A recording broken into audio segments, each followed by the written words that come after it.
Day 69. Well, in a few minutes I shall be all melted, and you will have the castle to yourself. I have been wicked in my day, but I never thought a little girl like you would ever be able to melt me and end my wicked deeds. Look out, here I go. With these words the witch fell down in a brown, melted, shapeless mass and began to spread over the clean boards of the kitchen floor. Seeing that she had really melted away to nothing, Dorothy drew another bucket of water and threw it over the mess. She then swept it all out the door. After picking out the silver shoe, which was all that was left of the old woman, she cleaned and dried it with a cloth, and put it on her foot again. Then, being at last free to do as she chose, she ran out to the courtyard to tell the lion that the wicked witch of the West had come to an end, and that they were no longer prisoners in a strange land. Chapter 13. The Rescue. The cowardly lion was much pleased to hear that the wicked witch had been melted by a bucket of water, and Dorothy at once unlocked the gate of his prison and set him free.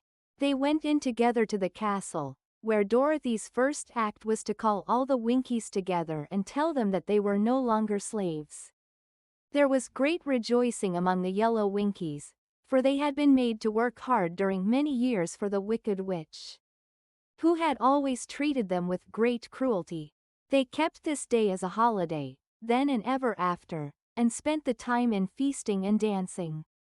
If our friends, the Scarecrow and the Tin Woodman, were only with us, said the lion, I should be quite happy. Don't you suppose we could rescue them? Asked the girl anxiously. We can try, answered the lion. So they called the yellow Winkies and asked them if they would help to rescue their friends. And the Winkies said that they would be delighted to do all in their power for Dorothy, who had set them free from bondage. So she chose a number of the Winkies who looked as if they knew the most, and they all started away.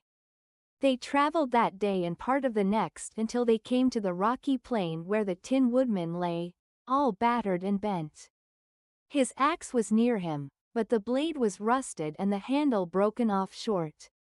The Winkies lifted him tenderly in their arms, and carried him back to the yellow castle again. Dorothy shedding a few tears by the way at the sad plight of her old friend, and the lion looking sober and sorry. When they reached the castle, Dorothy said to the Winkies, Are any of your people tinsmiths? Oh, yes. Some of us are very good tinsmiths, they told her. Then bring them to me, she said. And when the tinsmiths came, bringing with them all their tools in baskets, she inquired, Can you straighten out those dents in the Tin Woodman, and bend him back into shape again, and solder him together where he is broken?